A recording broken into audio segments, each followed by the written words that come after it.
এখন তেলের দামের সাথে সাথে খাবারের দামও বেড়ে গেল হু হু করে। খরচ ঠিক রাখতে খাওয়া কমিয়েছি, এখন 25% কম খাই। ভাগ্যিস অঙ্ক করতে শিখেছিলাম, নইলে এই শহরে হয়তো বেশি দিন টিকে থাকতাম না। আম্মা মূর্খ তো তাই এমন কথা বলে। নিজের স্ত্রীর সামনে মাকে এমন করে মূর্খ বলে সম্বোধন করা।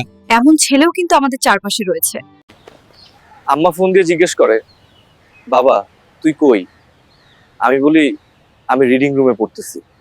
ক্যাম্পাসের কিছু মানুষের সাথে রক্তের সম্পর্ক না থাকলেও দিন শেষে দেখা যায় দুই একজন খুবই কাছের। তারা ভাই বোনের স্নেহ শাসনে সবসময় আগলিয়ে রাখার চেষ্টা করেন। কলা ভবনের সামনে দাঁড়িয়ে আছি, ভর্তির ছোড়া এসে বলল, আপু সোশ্যাল সায়েন্স বিল্ডিংটা কোন দিকে?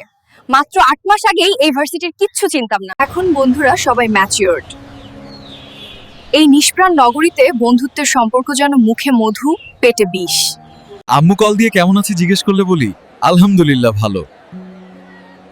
ও, মোবাইলটা রেখেই চিৎকার করে বলতে ইচ্ছে। আজ ঝুম বৃষ্টিতে বন্ধুরা যেখানে মাতোয়ারাস মোড়া হয়ে ভিজছিল, তখন কলা ভবনের বারান্দায় এখানে আসার পর থেকে প্রত্যেকটা দীর্ঘশ্বাসের ওজন কয়েক গুণ বেড়ে গিয়েছে। মা নামক ছোট্ট শব্দটির ভাব। বিশ্ববিদ্যালয়ে ভর্তি হওয়ার পর থেকে যখন মিড টার্ম এবং সেমিস্টার ফাইনাল পরীক্ষা শুরু হয়,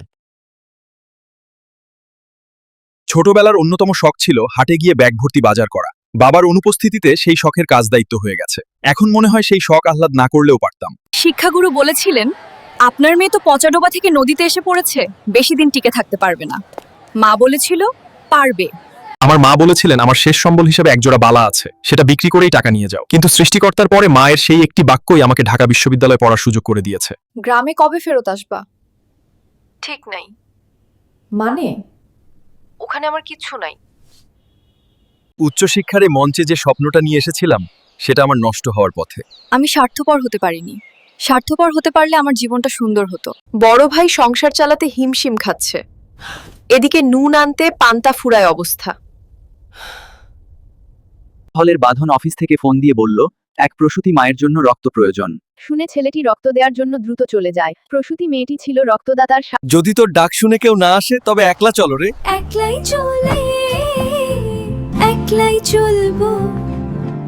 না পারলাম হতে সুখ বিলানোর হলো, না হইলাম অবতীর্ণ বাড়াতে কারো শোক। সবাই বাড়ি যাওয়ার জন্য নতুন পোশাক কিনে রেডি হচ্ছে, আর আমি প্রেসক্রিপশন আর পাসপোর্ট নিয়ে বাঁচার লড়াইয়ের জন্য রেডি হচ্ছি।